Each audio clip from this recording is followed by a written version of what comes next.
wabarakatuh. Waalaikumsalam. Selamat siang, salam sejahtera bagi kita semua. Salam, Om Swastiastu, Namo Buddhaya, salam kebajikan.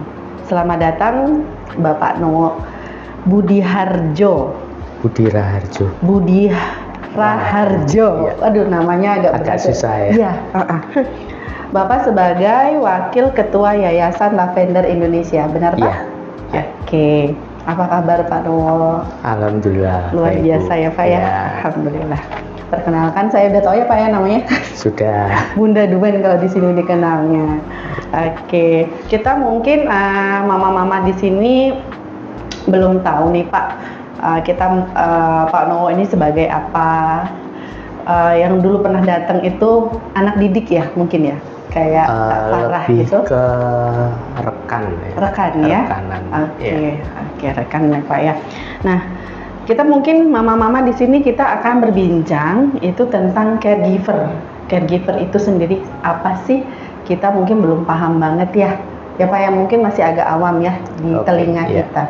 Monggo Pak, saya mungkin sedikit mengorek nih, apa sih Yayasan Lavender Indonesia itu? Kalau Yayasan Lavender Indonesia itu dari awalnya itu komunitas ya. Awalnya itu dari grup WA. Oke. Dari grup WA, akhirnya dari situ anggota-anggotanya pingin kopi darat. Oke. Ya kan, pingin bertemu, dan akhirnya setelah bertemu berlanjut terbentuklah komunitas Lavender. Nah, dari komunitas ini terus berlanjut akhirnya sampai sekarang terbentuk menjadi Yayasan Lavender Indonesia. Nah, Yayasan Lavender Indonesia itu kita memakai simbolnya itu adalah pita ungu. Oh, pita ungu. Ya, sesuai dengan namanya juga lavender. Nah, kenapa sih kok pita ungu? Karena pita ungu itu mewakili semua jenis kanker. Semua ya? Ya. Saya pikir kalau ungu itu bris aja, payudara aja. Kalau bris itu pink. Oh, pink. Ya, ada beberapa saya nggak hafal. Iya.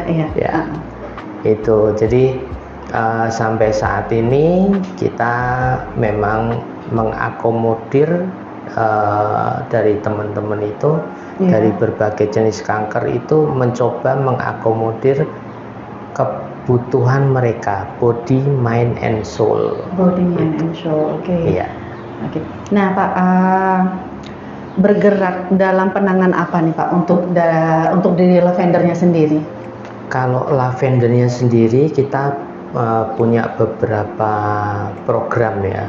Jadi programnya itu terbagi menjadi 3 kebutuhan tadi, body, mind, and soul. Contoh itu kalau body kita ada pelatihan Qigong, ya kan, ya. Terus ada juga untuk mind itu kita ada emotional healing, program emotional healing, ya kan. Sedangkan untuk soulnya sendiri kita ada pengajian. Itu ada kelompok pengajiannya juga, seperti itu. Nah, kalau saat ini kan kita berhadapan dengan orang tua nih Pak ya, dengan orang tua, dengan bermacam-macam anaknya yang terdiagnosa kanker. Pasti psikologis mereka berbeda-beda, cara menanggapi kondisi mereka pun berbeda-beda. Kalau di lavendernya sendiri, apakah semua elemen kanker ya ditangani, khususnya pasien aja atau pendampingnya Pak? Lebih kemana Pak? Kita untuk saat ini mungkin kalau dikatakan fokus, mungkin lebih fokus ke penerima kansernya ya. Nah, untuk walaupun memang ada beberapa program itu memang bisa diikuti oleh keduanya, baik keluarga maupun si penerima kankernya sendiri gitu. Jadi contoh kayak kita pelatihan Qigong itu tidak hanya untuk penerima kansernya saja, tapi dari pihak pendamping atau keluarga mau ikut bisa juga itu. Cikung itu seperti apa ya Pak? Latihan Cikung itu mirip seperti Tai Chi. Oh, yang kalau peraganya senam yang perlahan gitu ya? Iya. Lebih kayak apa nih? Yoga kayak gitu nggak sih Pak? Meditasi? Beda. Di Cikung ada meditasinya juga. Oh gitu. iya. Ya. Tapi ada beberapa gerakan Cikung itu yang memang bisa kita praktekkan untuk olahraga ringan setiap hari. Olahraga ringan setiap hari. Ya. Itu buat pasien juga bisa Pak? Bisa. Boleh lah nanti ya kapan-kapan ya kita undang ya ke sini ya, karena kalau kita datang ke rumah Barito ya Pak ya, rumah Barito mungkin agak sempit ya kalau ibu-ibu kita undang ya Pak. Next kita boleh lah ya Pak, kita coba ya. Oke. Nah ada tadi Pak kayak pengajian, apakah itu dari pihak Lavender mengadakan pengajian di rumah-rumah pendamping atau keluarga pasien, itu bagaimana tuh Pak? Kalau untuk pengajian memang saat ini lebih aktif di grup WA dan online ya. Oh iya. Dan jika ada permintaan memang di rumah salah satu anggota, silahkan, boleh saja. Fleksibel, gitu ya? Fleksibel ya Pak ya. Ya, saya sedikit nih Pak, mungkin mewakili beberapa orang tua yang kondisi anak sedang tidak baik gitu ya Pak ya. Kadang saat kita menerima anak kita terdiagnosa cancer, itu kan Mbak Bumi itu hancur. Mbak Bumi itu shock ya, luar biasa. Itu tidak hanya terjadi pada ibunya saja, baik itu juga semua keluarga besar mungkin ya Pak. Nah, kadang dengan kondisi seperti itu, mental seorang ibu itu kan benar-benar dia harus terbagi, pikirannya dia, emosionalnya dia. Nah, bagaimana cara menjaga mental ibu itu biar dia tetap, saya ini kuat loh, padahal saat ini dia rapuh. Bagaimana itu Pak cara menjaga? Mungkin di Lavender atau di caregiver menangani hal semacam ini tidak Pak? Kalau di caregivernya sendiri mungkin iya ya. Itu iya. Ada sebagian memang pengetahuan tentang bagaimana kita menangani hal tersebut ya. Yang pertama memang shock ya. Pertama awal kita shock, mau nggak mau kita harus menerima. Karena apa? Karena sudah terjadi. Nah, menerima, kemudian ada beberapa hal yang mungkin di awam itu, cancer itu merupakan hal yang menakutkan. Nah, di sini perlu saya tekankan, kanker itu bukan vonis mati. Itu pertama ya. Dan teman-teman yang menerima anugerah atau kurikulum kanker itu adalah orang-orang pilihan. Itu.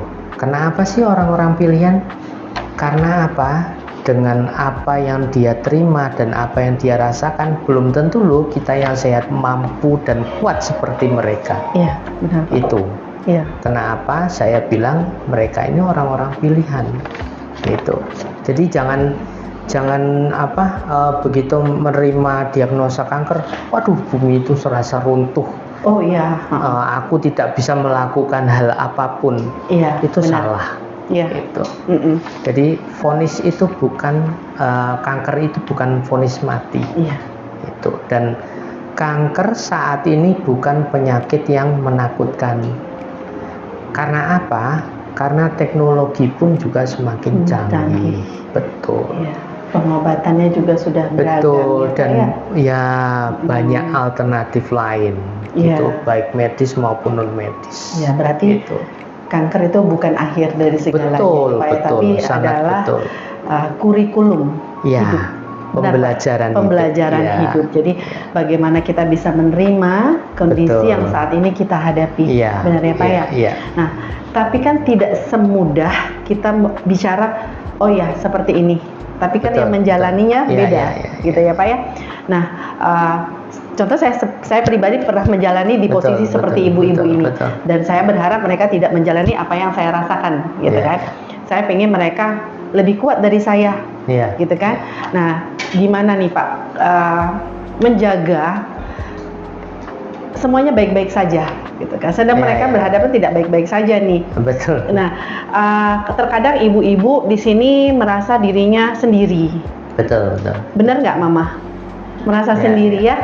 ya, merasa support itu kurang. Padahal Iya, saat iya. anak sakit ini support system itu adalah keluarga. Betul. Ya, apalagi saya bertemu dengan mama-mama yang kondisi rumahnya jauh.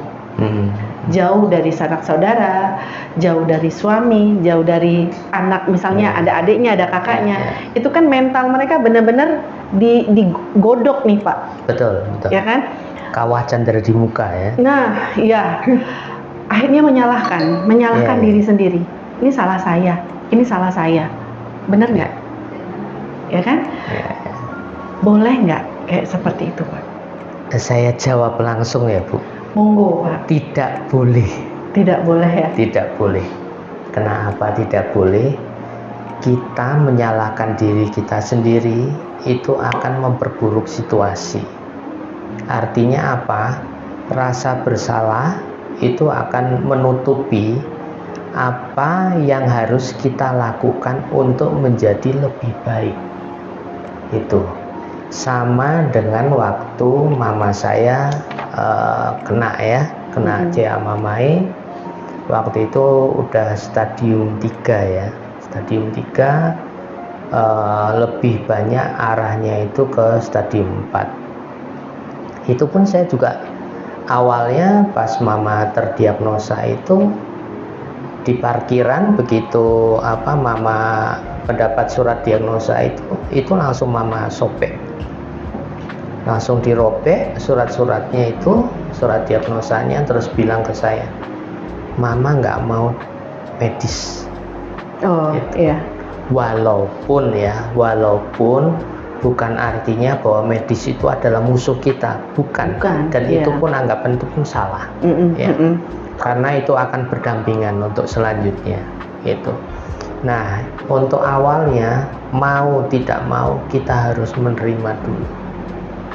Menerima ya, Iya, menerima kondisi yang sudah kita ketahui ya. Oke. Kita ketahui. Nah, menerima ini otomatis tidak hanya sekedar menerima saja, tapi pasti ada unsur emosi ya, ada unsur hati yang terkait di situ ya. Iya benar Pak. Nah, itu pun juga kita diuji keikhlasan kita untuk menerima. Nah, saya garis bawahi kata ikhlas nih Pak. Betul. Kata ikhlas. Ikhlas itu terkadang terucap saja di bibir. Betul. Kita ikhlas karena kita bilang, iya saya ikhlas dengan apa yang terjadi dengan anak kami, dengan terjadi dengan keluarga kami saat ini yang Mbak Bom gitu ya Pak ya. Itu di bibir. Tapi di hati kita kadang nggak tahu nih Pak. Ikhlas kita jalani, kita nganterin anak-anak kita berobat gitu ya. Nah, kata ikhlas itu sendiri tidak sesuai dengan hati itu gimana tuh Pak? Itu banyak saya temui beberapa case yang saya ketemu dengan ibu-ibu dengan kasus seperti itu. Ikhlas tapi masih suka yang bilang begini, tapi anak saya kenapa ya harus kayak gini? Kenapa ya Allah kasih? Pertanyaan kenapa itu kan sebenarnya tidak pantas kita untuk tanyakan gitu. Gimana tuh Pak? Sebetulnya kalau ikhlas sendiri itu menurut mama-mama di sini itu gimana sih? Monggo Kak. Monggo mama-mama, kata ikhlas itu gimana? Coba dari Mama Gipar, misalnya Mama Gipar nih. Ikhlas dari versinya Mama Gipar, coba. Yang saat ini Gipar dalam masa pengobatan. Iya, tadi yang dikatakan itu benar. Ikhlas yang itu benar, tapi hati. Iya. Di hati masih ya. Masih berat. Iya. Ya, jadi Kalau saya ya Bu ya, Iya. waktu itu pas dampingi mama juga, otomatis saya mau tidak mau saya juga shock. Shock ya Pak ya, pasti Shock. ya. Kok ibuku kena itu, kena apa yang tadinya secara awam kanker itu memang menakutkan, sesuatu yang sangat berbahaya, sesuatu yang tidak bisa disembuhkan, ya kan? Image-nya seperti itu. Iya, segala image yang menakutkan itu ada di saya. Iya. Tapi begitu saya menerima hal itu, saya mencoba ikhlas. Ikhlas itu adalah hati kita terasa plong. Oke. Gitu ya. Kita plong dan tenang. Itulah Plong ikhlas. dan tenang ya. Itu ikhlas ya kalau menurut saya yang saya alami. Karena begitu kita sudah plong, kita terima, kita tenang, kita tahu apa sih langkah yang kita perlukan berikutnya. Seperti itu kalau saya. Jadi ikhlas itu memang menerima dengan hati yang tulus. Artinya dengan hati yang tulus itu kita benar-benar tidak punya anggapan lain selain memang ya sudah, memang itu yang saat ini kita hadapi gitu. Dan siap atau tidak siap, memang harus kita jalani gitu ya Pak ya. Dan pasti Tuhan itu punya jalannya, keluarnya, itu aja. Karena kalau tidak dari situ, kita pasti akan masih merasa di dalam hati. Iya. Apa ini salahku juga ya, kemarin mama makan apa ya, apa aku ini ya, apa aku kelolosan ya, apa aku teledor ya, kenapa kok bisa sampai sekian lama baru sekarang mama kena itu. Nah itu kayak Bapak bilang, apakah saya pernah kasih mama makan yang salah? Betul. Dan itu pun terjadi dengan kita. Kita ibu-ibu di sini pun mungkin kita flashback nih. Saya kasih makan apa ya anak saya? Betul. Apa yang salah ya gitu. Sedangkan seorang ibu tidak akan memberi racun buat anaknya. Oh iya pasti. Otomatis kan seperti pikiran kita. Hanya kita kadang sebagai ibu berpikirnya, saya ngasih dia makan loh, tapi kok dia dapat sakitnya begini loh gitu. Kok Allah tuh karena tidak bohong, saat kita emosi, kita marah dengan keadaan yang kita hadapi, kita menyalahkan siapa? Allah kok nggak adil ya, anak-anak yang lain sehat loh, kok anak saya nggak sehat loh. Itu pasti kita menyalahkan hal seperti itu. Nah, di saat seperti itu keimanan kita kan goyah nih Pak. Betul. Kita menyalahkan Sang Pencipta gitu ya. Padahal di saat seperti itulah Allah menunjukkan rasa kasih sayangnya nggak Pak? Betul, sangat betul itu. Jadi sebetulnya kasih sayang Allah itu beragam ya. Cara menunjukkan ke kita itu beragam. Bisa dengan rasa gembira, bisa dengan rasa sedih, ya kan? Atau bahkan dengan kejadian yang memang menyenangkan ataupun kejadian yang membuat kita berlinang air mata. Itu. Tapi jangan salah bahwa semua apa yang sudah Allah berikan itu adalah kebaikan untuk kita. Tinggal bagaimana kita secara dewasa menerima hal itu, bahwa memang itu untuk menjadikan kita lebih baik untuk selanjutnya, untuk hidup kita selanjutnya. Dengan hati yang tadi menerima, betul, dengan ikhlas tadi dan memang ya kita berusaha untuk ikhlas ya mama-mama ya. Saya yakin mama-mama yang ada di rumah singgah, baik yang ada di luar sana, yang saat ini sedang anaknya dalam masa pengobatan, menjalankan pengobatan yang intensitas pengobatannya nggak sehari 2 hari. Bapak paham ya gitu. Nah itu kita doakan mereka kuat, mereka ikhlas gitu ya. Doa terbaik selalu untuk mereka semua. Amin Pak AA ya. Saya mungkin di sini saya mau mama-mama sharing sama Bapak, mau nanya sama Bapak gimana sih menghadapi hal-hal yang kendala-kendala gitu. Monggo mama-mama di sini siapa yang bersedia? Mama Gipar, Mama Abi, semua mama-mama di sini monggo. Mama Patan, Mama Iki, boleh. Selamat sore Pak. Iya, sore Ibu. Saya sih nggak belajar anaknya. Saya kayak sebenarnya tuh mau cara menghadapi anak-anak yang tantrum gitu ya.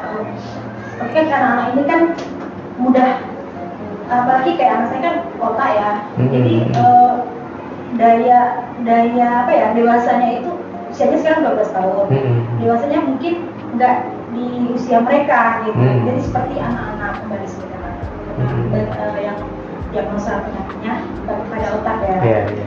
Jadi kita harus untuk mengerti dengan keadaan itu, seperti suka ngambek, apa gitu, karena mereka juga emosionalnya tinggi gitu. Sebagai orang tua kadang-kadang kita juga ada merasa capek, lelah gitu ya. Betul. Tapi kami harus terlihat kuat di hadapan mereka itu ya. Kami minta cara yang baik bagaimana menghadapi gitu Pak. Terima kasih.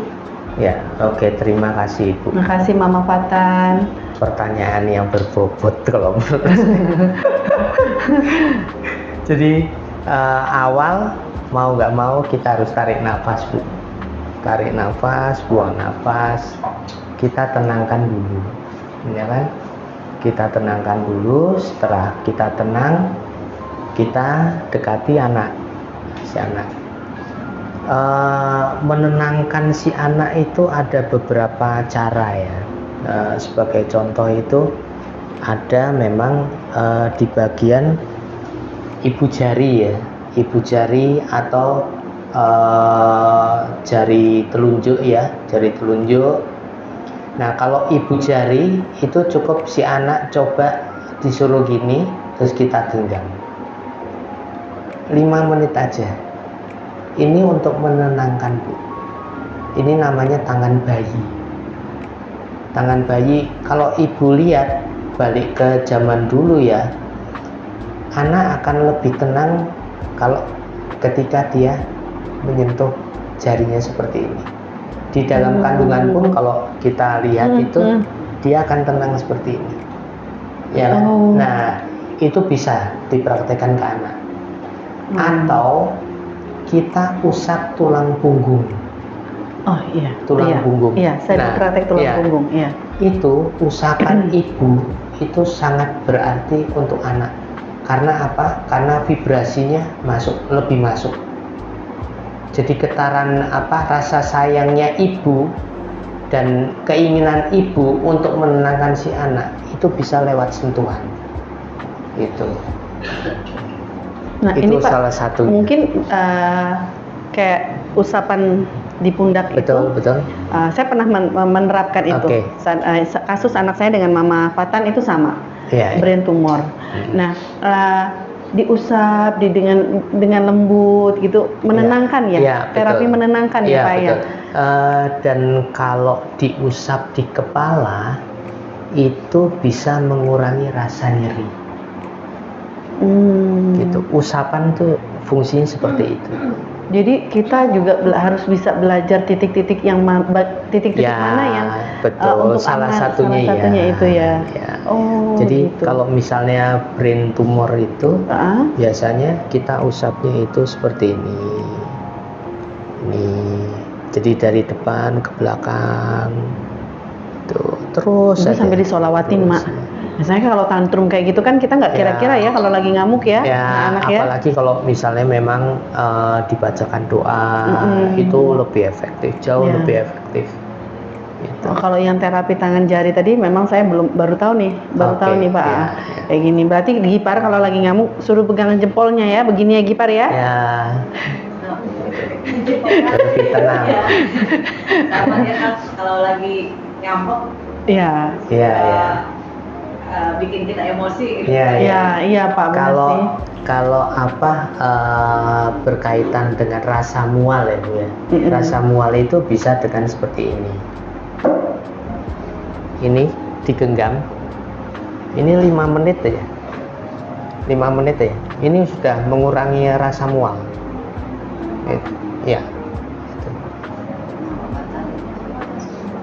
Itu. Jadi tangannya sama aja Pak? Sama aja ya? Sama, kiri kanan sama aja. Oh, kiri kanan. Gini atau gini sama aja. Berapa Pak? Berapa lama? 5 menit. 5 menit Ya. ya. Oke. Itu. Itu saat anak mual. Ya. Oh, Ya. oke. Ada lagi nggak Pak? Terapi misalnya saat anak minta jajan, pusing deh itu Pak, mamanya ya kan? Minta jajan itu Pak sehari bisa berapa kali kalau anak yang lagi deksa kan jajan terus itu Pak. Makanya mamanya pusing, itu terapinya ada nggak? Kayaknya kalau jajan saya pun juga pusing. Iya. Kalau saya nggak bisa jajannya juga pusing, Bu. Itu kalau lagi minta jajan Iya. kan maknya pusing tuh Pak, apalagi kalau Jadi memang kalau anak itu khususnya yang kita berikhtiar kanker ya, sebetulnya justru nafsu makan yang baik, ya kan, nafsu makan yang banyak itu yang kita harapkan gitu. Iya. Apalagi kalau dia sudah kemoterapi itu, karena mau nggak mau pasti mual dan nafsu makan pasti akan turun. Nah itu tantangannya. Nah kalau misalnya memang jajannya sering, selama itu tidak berlebihan, nggak apa-apa. Jajanan sehat ya Pak ya? Betul. Namanya jajanan betul. sehat. Ya. Oke. Nah itu kalau kayak mama-mama nih dihadapkan dengan anak-anak yang sukanya mau makannya tuh makanan olahan. Itu kan itu pasti jadi PR besar nih buat mama-mamahnya. Sedangkan mamanya bertolak belakang nggak mau nih ngasih. Karena masa-masa seperti itu kan masa-masa yang sulit ya Mah ya. Anaknya mintanya aku maunya ayam goreng yang pinggir jalan tuh Pak, paham ya? Nah itu satu, saya suka bilang boleh sekali-kali. Betul. Apa-apa. Sekali-kali nggak apa-apa. Nggak apa-apa. Kalau udah keseringan kita juga nggak ngasih. Dan alhamdulillahnya anak-anak kita ini sudah bisa nih Pak ngontrol. Mereka kayak gula kayak gitu, mereka yang manis-manis, mereka juga sudah mengurangi ya. Bahkan makanan olahan-olahan pun anak-anak kita tuh cenderung banyak yang tidak mengerti juga, kayak nugget gitu ya. Persosisan itu mereka memang jarang saya temukan anak-anak kita makan yang seperti itu. Nah, kreativitas ya. Kita waktu itu friend giver pernah ajak kita ya masak ya Mama ya, yang pernah waktu itu siapa? Mama Iki ya, Mama Iki, Mama Fatan, Mama Mesya ada nggak ya? Oh nggak ada ya, Mama Iki dan Mama Fatan itu kita bikin sushi ya. Nah itu anak-anak senang. Fatan waktu itu bikin ya. Ya, nah itu mereka senang tuh Pak. Kayak gitu. Next memang, mungkin program-program dari Friend Giver memang cukup mengakomodir ya. Iya, dan itu juga akhirnya mama-mama senang, kita juga senang. Dan yang tambah senang waktu nyulam ya. Ya, itu nyulam, itu salah satu tambah kegiatan. Dan mamanya nggak main handphone terus Pak, nggak lihat scroll TikTok buat belanja gitu kan ya. Jadi berkurang deh Pak. Betul. Jadi happy lah. Kayak mungkin suatu saat bisa main lagi ke sini ya. Kita ajak lagi nggak masalah ya Pak ya. Nggak apa-apa. Dengan senang hati ya Pak ya. Kita ajak Kak Farahnya lagi ya. Siap. Karena mama-mama juga kangen ya sama Kak Farah ya. Iya Pak, ini kembali lagi saya dengan pertanyaan nih Pak ya. Oke.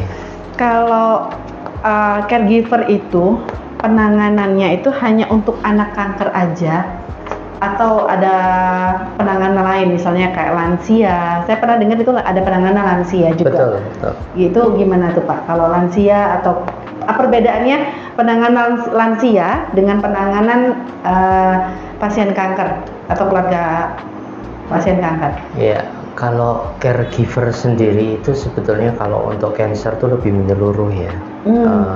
Seperti yang tadi saya utarakan itu termasuk body, mind, and soul.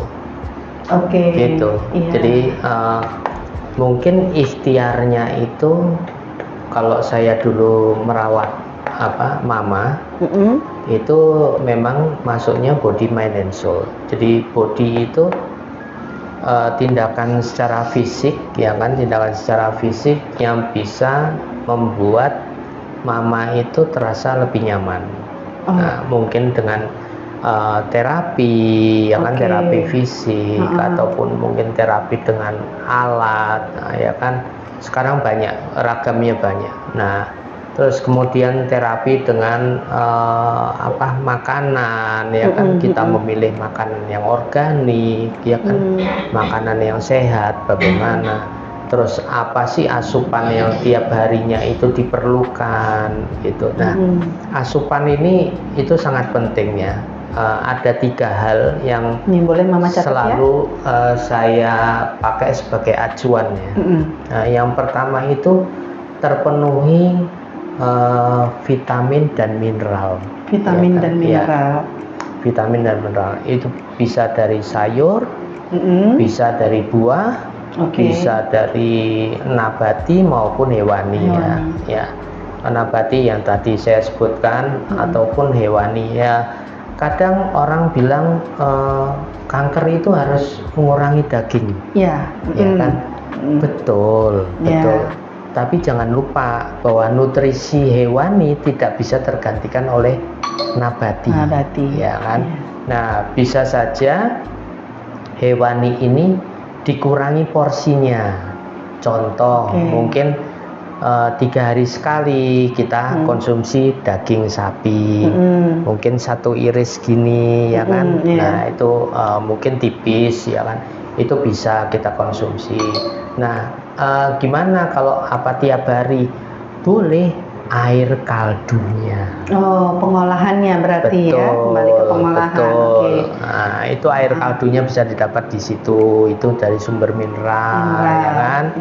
Nah, terus yang kedua itu adalah pre dan probiotik. Pre dan probiotik, ya.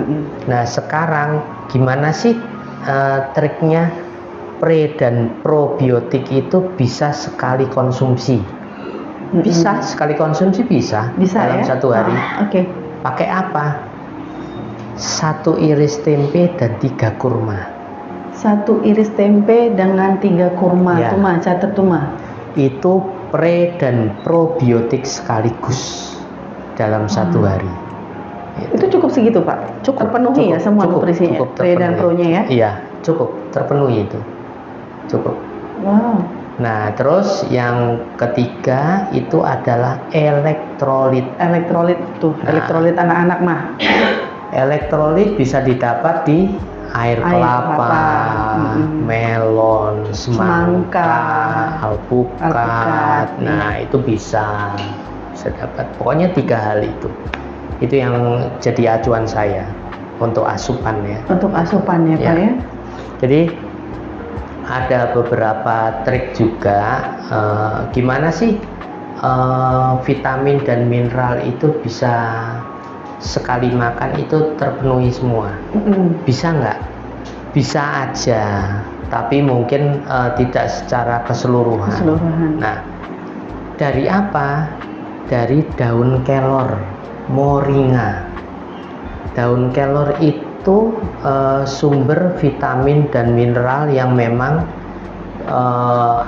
besar ya, besar jumlahnya dan memang terpenuhi secara umum ya, secara umum baik kandungan mineral maupun vitamin ya, vitamin itu bisa diakali pakai kelor, konsumsi kelor tuh kita ada pohonnya moringa. Kan kelor ya? Ya. Tuh kita punya pohonnya Pak. Betul. Itu daunnya itu nanti bisa kalau masak di rice cooker itu dicampur sama nasinya. Dimasak bersamaan. Itu bisa. Saya keseringan di rumah dibening doang Pak tuh. Nggak apa-apa. Itu vitamin C yang tinggi katanya ya Pak. Ya, betul. Vitamin C, vitamin A, kalsium, bahkan dari susu itu kalori itu ternyata lebih tinggi. Iya. Menurut dulu saya minum ASI saya menyusui dulu saya konsumsinya itu. Iya. Dulu ada anak kita, dia suka banget minta mamanya. Jadi petikin ini ya baru berapa batang itu dibikin bening. Dan itu anaknya suka banget gitu Pak. Salah satu tuh Mama, jadi nggak perlu bayem, kita tancep-tancepin aja tuh kelor ya, sering-sering kita petik itu dia kayaknya seneng deh dipetikin terus ya Mama. Jadi kalau kebun kita itu dimanfaatkan, khususnya kelor ya. Itu makanan superfood ya. Kalau di WHO itu dia salah satu makanan untuk negara dengan gizi buruk. Oh, daun kelor itu iya, ya. moringa. Ya. Apa namanya Pak? Moringa. Moringa. Ya. Namanya bagus ya, kelor ya. Kita sini kelor, itu namanya moringa loh. Bagus. Itu siapa yang suka mama-mama masak, Mama Fatan tuh sering masak juga ya? Ibu Galang gitu ya? Ya. Ibu Galang yang sering ya. Itu memang sering kita petik sih Pak gitu. Betul. Itu kalau dikeringin juga bisa untuk teh. Gitu. Ya. Jadi daunnya nanti dikeringin, kita ambil. Harus daun mudanya apa tetap daun tuanya? Enggak selalu. Semua ya, berarti ya bisa ya Pak ya. Boleh itu ya kita. Berarti mulai besok kita tancep-tancepin aja tuh kelor-kelor kita itu ya. Ya, kalau ada pohon kelor mohon dimanfaatkan semaksimal mungkin. Iya Pak, saya juga nanam depan rumah. Oh gitu ya Pak ya Pak. Berarti nggak selalu harus nutrisi kita dapati itu tidak selalu dari kimiawi juga. Lebih baik yang alami ya Pak ya, terkhusus untuk anak-anak kanker ya Pak ya. Nah kalau misalnya anak-anak kanker ini kan sulit nih Pak makan buah, sulit makan sayur. Ini saya perhatikan mungkin 1-2 anak. Kalau yang anak yang saya lihat senang makan sayur itu 1 Pak di sini, yang cewek. Iya. Kalau Fatan masih milih sayurnya, apalagi yang baju putih Gipar itu susah banget makan sayur. Kalau Mesya semua sayur dia suka. Mas Gipar harus makan sayur, Mas. Tuh Mas Gipar, Abang Fatan itu yang sulit juga makan sayur. Nah, gimana nih Pak? Kasih Bapak kan juga punya resto ya? Usaha kue kuliner, usaha kue ya. Kue. Nah, kue kering. Kue kering ya. Gimana sih Pak menyiasati nih mama-mama biar anaknya mau makan sayur? Sayur itu sayur bisa, sama buah ya? Sebetulnya tidak harus dibikin olahan sayur ya, bisa juga sebagai salad, ya kan? Itu lagi Pak, susah banget anak-anak dengar sayur aja, susah itu gimana? Susah ya? Iya. Susah. Ya mungkin bisa dibikin sebagai olahan lain ya, mungkin kalau dibikin bolu, ya kan? Bisa juga. Kalau waktu itu saya pernah itu kelor itu saya campur di bolu. Itu. Siapa yang sering bikin bolu? Tapi syaratnya itu supaya itu kan biasanya bau langu ya. Kelor ya. Nah, itu biasanya saya kasih pandan dulu. Kasih pandan, kasih jahe. Pandan, jahe itu mama. Nah, terus baru itu bisa diolah tuh. Misalnya memang mau untuk kue, cake itu enak. Kasih kayu manis, enak. Nanti Bunda nanya Pak Nowo ya resepnya ya. Gimana? Karena ngakalin anak-anak kita ini susah banget Bapak. Satu daun bawang aja ada di nasi juga mereka nggak mau. Ya benar nggak Mama? Ya kan? Satu daun bawang aja. Mungkin ngakali ya. Orang bilang ngakali itu ya salah satunya memang dengan kelor tadi ya. Karena sebagian nutrisi dari buah dan sayur ada di kelor. Oke. Nah kalau kayak labu apa ya? Labu kuning ya? Labu kuning itu bagus nggak Pak? Bagus ya. Sekarang kita ada ibu-ibu kalau yang kreatif ya. Kalau saya jujur aja kalau disuruh bikin kue saya nyerah Pak ya. Mendingan saya enggak deh gitu kan. Tapi kalau kayak ada mama-mama, ini mama-mama kita ini luar biasa, mama-mama yang kreatif ya, bikin kue pinter, masak jago-jago semua. Nah, mantap itu. Mantap pokoknya. Makanya saya tambah gemuk di sini, Pak ya. Jadi gini, mama-mama ini waktu kita kelas masak itu mereka jago bikin sushi loh Pak. Bulat semuanya. Jago banget kan, makanya saya senang pas waktu friend giver datang ke sini pas masak, yang tadinya Bunda nggak ikut gabung jadi ikut gabung ya, walaupun punya Bunda hancur ya gitu kan, nggak nyatu gitu. Nah mama-mama di sini senang Pak kalau misalnya diajak kelas masak gitu. Yang saya senangnya lagi kalau mereka punya ide-ide kayak bikin bolu, waktu itu bikin bolu labu ya. Ada waktu sama puding. Nah itu kalau puding itu kan makanan yang manis dan anak-anak rata-rata suka. suka. manis, Iya, apalagi iya. dia dingin nih. Iya, iya. Kalau labu udah biasa. Gitu. Mm-mm. Ada nggak Pak kasih tips lagi nih, selain labu bikin puding apa? Selain alpukat atau buah-buahan yang lain? Puding bisa apa? Mungkin yang menarik itu Mangga. dari mangga, terus jeruk ya, Oh jeruk. jeruk, terus buah kiwi. Oh kiwi. Kiwi, terus nanti flanya kita bikin dari vanila, Oh bisa iya. juga itu. Biasanya anak-anak senang. Itu menyiasati anak-anak yang tidak doyan buah ya Pak? Iya, sebenarnya ya? betul. Atau kita bikin puding aneka buah. Kita iris-iris dulu berbagai buah, kita kasih agar ya kan, kita kasih gula.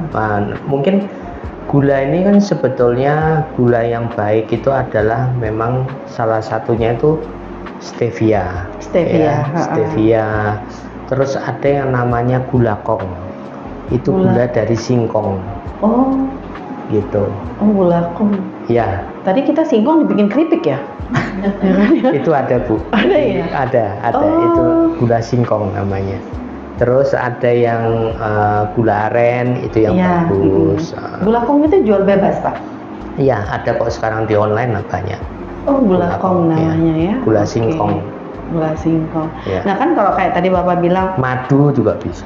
madu, ya kalau madu sebagai memang pengganti gula pasir ya. pengganti ya.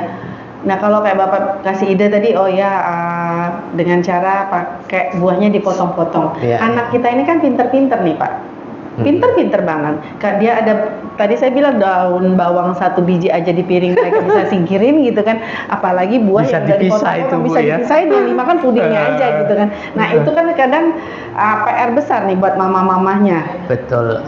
Sebetulnya kalau bikin-bikin gitu tuh daya tarik dari pembuatan makanan itu bisa merangsang apa si konsumennya itu ya kan untuk memakan. Memakan. Ya, nah sekarang kita memang harus pintar apa Menyiasati ya. Gimana caranya supaya tampilannya ini semakin menarik Iya. ya kan. Mungkin bisa aja mungkin dengan buah kiwi atau dengan jeruk atau yang lainnya dibikin dengan wajah boneka atau itu bisa juga. Itu berarti ya, memang orang tua kita ini butuh pelatihan ya Pak ya. Betul. Ya seperti Bapak bilang, ada nggak sih pelatihan di sini untuk orang tua? Nah kami kan memang belum ada ya Maya selain friend giver yang untuk melakukan hal-hal seperti ini. Nah boleh nggak sih Pak kalau misalnya suatu saat nih kita sih pengennya kolaborasi nih, dengan friend giver, bagaimana bisa mama-mama selain hanya mengobati anak-anak sini, mereka punya bekal pulang nanti dengan kondisi anak sudah sehat, mereka punya ilmu tambahan. Betul. Mungkin kita bisa berkolaborasi ya Pak ya. Boleh ya Pak ya nanti ya. Boleh. Okay. Sangat boleh kok. Sangat boleh ya Pak ya. Iya. Baik. Saya sih senang Pak dengan apa yang program friend giver pernah berkunjung ke sini dan kami sangat-sangat antusias ya, sangat-sangat berkesan ya Mah ya mereka datang ke sini. Nah satu lagi mungkin pertanyaan saya, sebenarnya kembali kita tentang caregiver lagi Pak. Manfaat apa yang paling utama yang bisa dirasakan dari pihak keluarga, terutama yang mendapatkan penanganan caregiver Pak? Sebetulnya caregiver sendiri itu balik ke individu yang menjalani ya. Baik.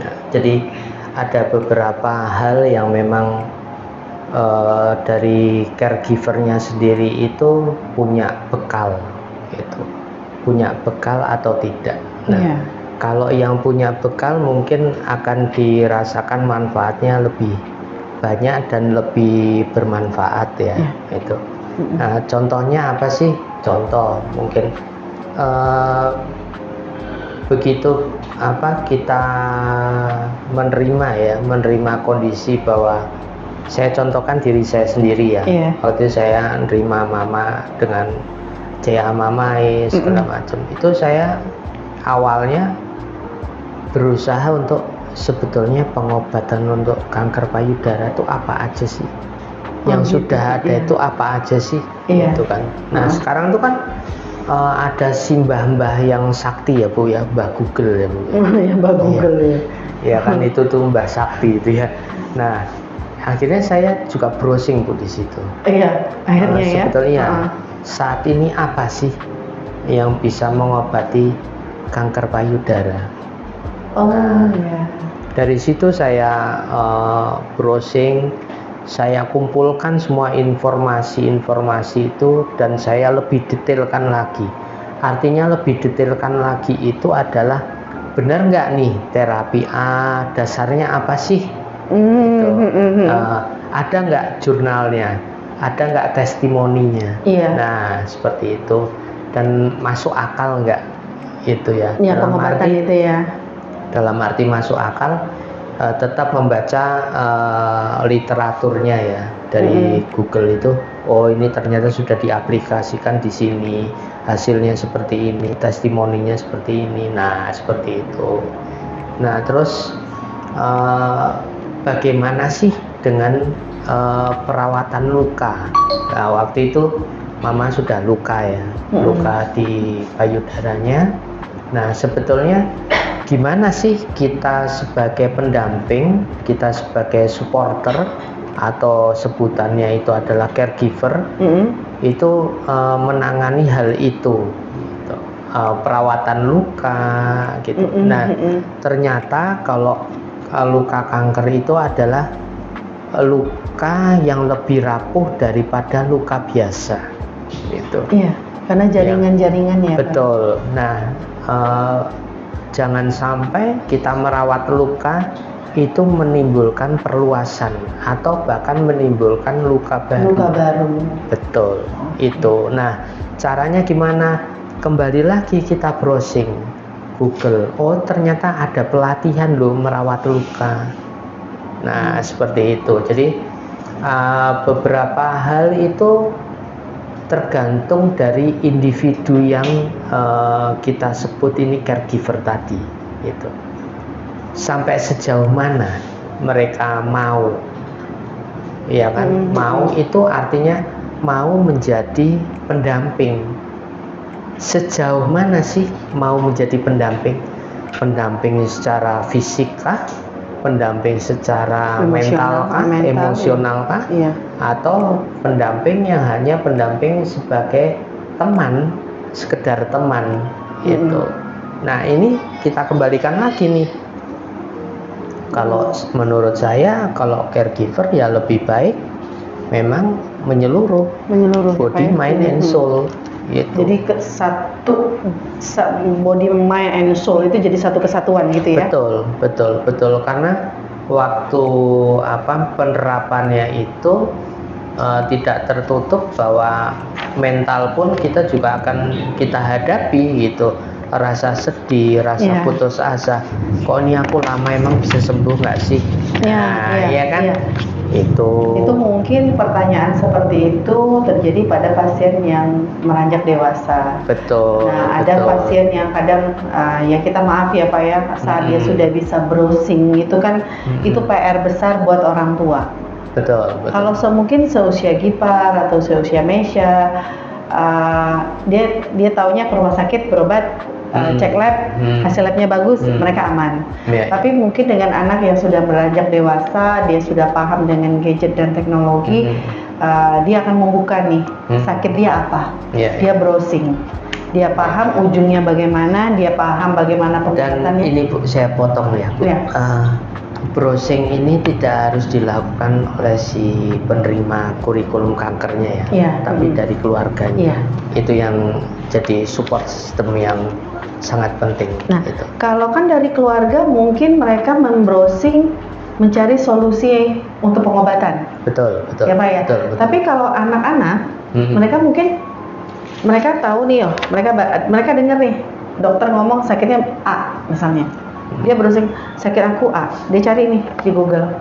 Karena saya punya pengalaman ada anak yang dia usianya kurang lebih 15-16 tahun. Dia cerita ke saya bahwa akhir saya tuh seperti ini loh Bun, jadi saya nggak perlu berobat. Oh, Dia iya, bilang iya. begitu. Nggak gitu juga, nak. Saya bilang nggak gitu juga. Setiap Allah kasih sakit pasti ada obatnya. Enggak, akhirnya juga saya kayak gini, capek-capekin badan saya aja. Nah itu kan Iya, berarti mental Betul, dia betul. sudah kena nih Pak, Iya, gitu iya, kan. iya. Ditambah misalnya orang tuanya selalu menganggap, udahlah kamu nggak boleh kayak gitu, kamu jadi jauh gitu kan. Jadi dianya jadi sudahlah, ujungnya juga kayak begini kok. Nah itu kan kita menjaga mental nih Pak, mental Betul, si betul. caregivernya sendiri, Betul. mental si Iya, pasiennya. Nah itu sangat berat. Saya Iya. tahu nih mama-mama yang anaknya sudah beranjak dewasa, yang tahu sakitnya, itu jadi hal yang luar biasa ya Mah. Saya Iya, anak-anak iya, tahu. iya. Bener nggak Mama Iki? Iya. Iya. Nah, mungkin dari Mama Iki atau Mama Fatan yang anaknya sudah mulai dewasa, ya ini suatu PR bagaimana mereka menjawab ya Mah pertanyaan anaknya, saya sakit saya begini. Iya, iya. Nah itu betul, gimana betul. tuh Pak kita mengatasinya? Jadi gini ya, kan kebanyakan kita browsing ujungnya itu seperti ini. Iya betul, akan berujung seperti itu. Jika tidak ditangani dengan tepat. Ya. Nah, kita ini sedang menangani apa yang kamu keluhkan dengan tepat. Nah, seperti itu. Jadi tidak harus bahwa si anak itu menerima informasi dari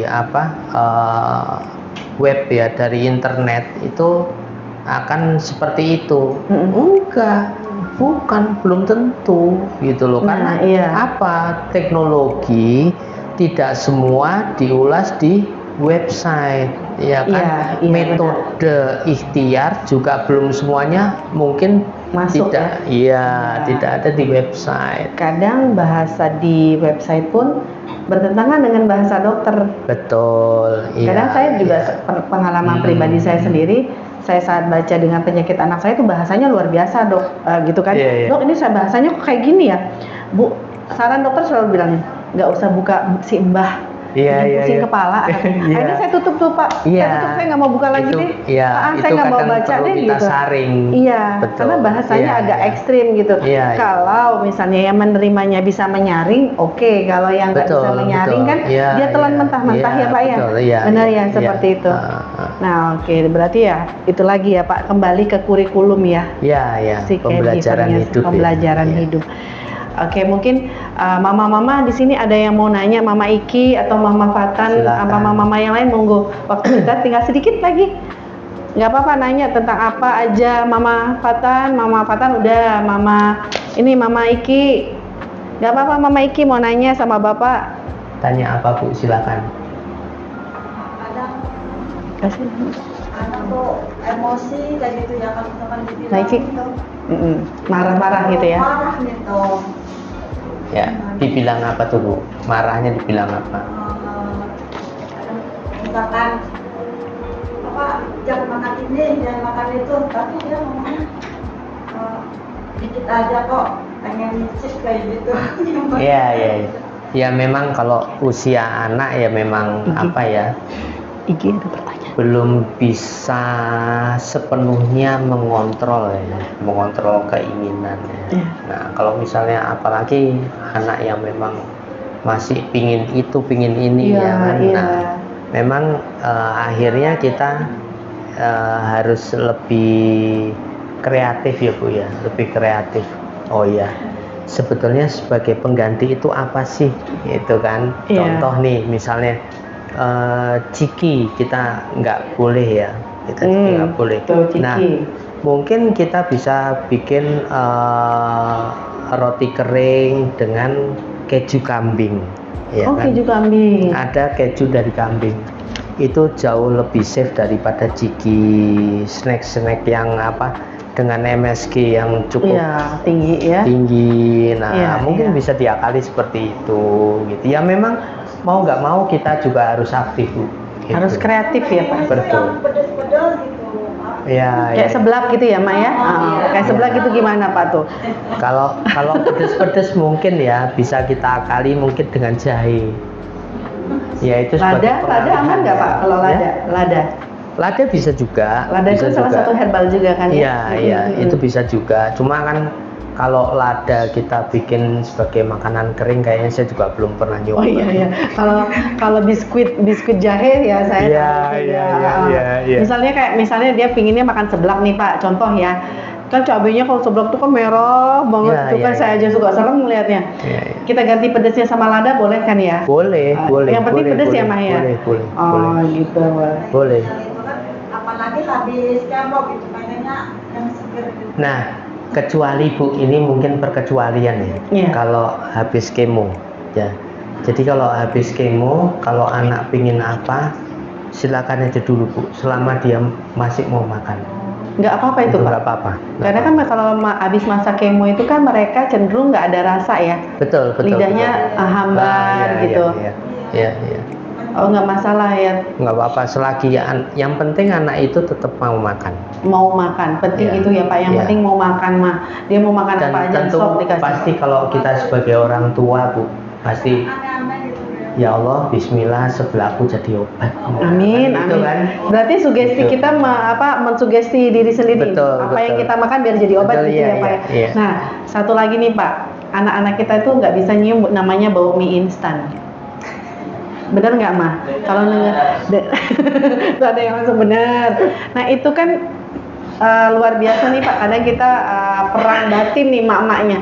Mau dikasih salah, nggak dikasih salah. Jadi saya kemarin juga sempat kasih solusi ke orang tua. Kita olah nih mie kita bilang mie telur lah ya Pak ya. Jangan sampai kita kasih mereka mie instan. Tapi kan anak-anak ini udah tahu rasa nih Pak. Ya betul. Udah pinter banget ini ya. Bisa merasakan ini mie instan atau mie olahan emaknya. Betul. Nah, aman nggak sih Pak sebenarnya? Biar nih jawaban nih buat adik-adik kita. Masalah aman atau tidak aman mungkin di luar ranah saya. Masalah kan gini Pak, anak-anak ini kan kalau omongan emaknya nggak didengar Pak. Tapi kalau misalnya dibilangin sama kemarin Pak Tan tunjukin ke Bunda ini di TikTok ada nih soal mie instan nih, bilang kayak gitu. Boleh makan mie instan asal banyak sayur ya Pak Tan ya. Telur 2 itu sudah mencukupi proteinnya ya Pak Tan ya. Bener ya Nak? Nah itu gimana? Mungkin saya bisa sharing itu pengalaman aja ya. Jadi ada beberapa produk di luaran sekarang itu yang memang jauh lebih sehat dibanding mie instan. Walaupun sama judulnya mie instan. Contoh Lemonilo. Lemonilo tuh sebetulnya saya tidak boleh menyebutkan merek ya Bu. Tapi ya mau gimana? Sudah, nggak apa-apa ya. Buat kita aja ya. Itu contoh ya. Dan ada beberapa dari produk organik. Ada dari wortel, dia bikin mie dari wortel. Itu cukup aman. Dari brokoli dan sawi hijau ya. Betul, brokoli atau dari beras itu bihun ya kan. Bihun. Itu dicampur juga bisa. Banyak Bu sekarang Bu. Pengganti mie instan yang memang kita anggap anggap memang kurang bersahabat. Itu ada alternatifnya. Dan kepintaran anak kita nih luar biasa juga Pak. Betul. Mereka nonton misalnya kayak mukbang biar nafsu makan. Kalau selama itu bikin mereka nafsu makan ya monggo gitu. Kita sih oke aja gitu. Yang kita khawatirkan kalau mereka mintanya yang itu gitu kan. Betul. Sesekali boleh nggak sih? Sesekali boleh Bu. Sesekali boleh. Kalau misalnya mau sering ya memang harus diganti yang organik ya. Contoh seperti mie dari wortel, mie dari brokoli, dari bayam, ya kan? Sebenarnya kalau kreatif sih bikin mie sendiri ya Pak ya? Oh iya, ya itu lebih baik lagi. Lebih baik lagi ya. Ya mungkin ada Mama Resi mau nanya? Enggak, Mama Fiona? Mama Mecha? Mama Gipar mau nanya? Boleh? Cukup? Oke Pak, ini waktu kita kan sudah selesai nih Pak. Oh iya, siap. Terima kasih Pak Nowo untuk waktunya. Sama-sama Ibu. Insya Allah semoga bermanfaat. Ya, insya Allah nanti kita bisa berkolaborasi lagi antara Lavender dan Friend Giver ya Pak ya. Friend Giver ya. Kita bisa hadir di sini, bisa kumpul bikin kreativitas di sini. Kami tunggu banget Pak. Oke, siap. Semoga tadi apa soal ini ya meditasi ya seperti itu ada kelasnya ya Pak ya. Ada. Bunda kapan itu diundang tapi karena waktunya sudah malam pulang ke Depoknya ke malam jadi nggak bisa datang dan kebetulan ada acara juga. Ya, siap gitu. Ibu. Iya, terima kasih Pak Nowo. Sama-sama, semoga Bapak Ibu. selalu diberikan keberkahan Amin, ya Pak. amin. Assalamualaikum warahmatullahi wabarakatuh. Waalaikumsalam.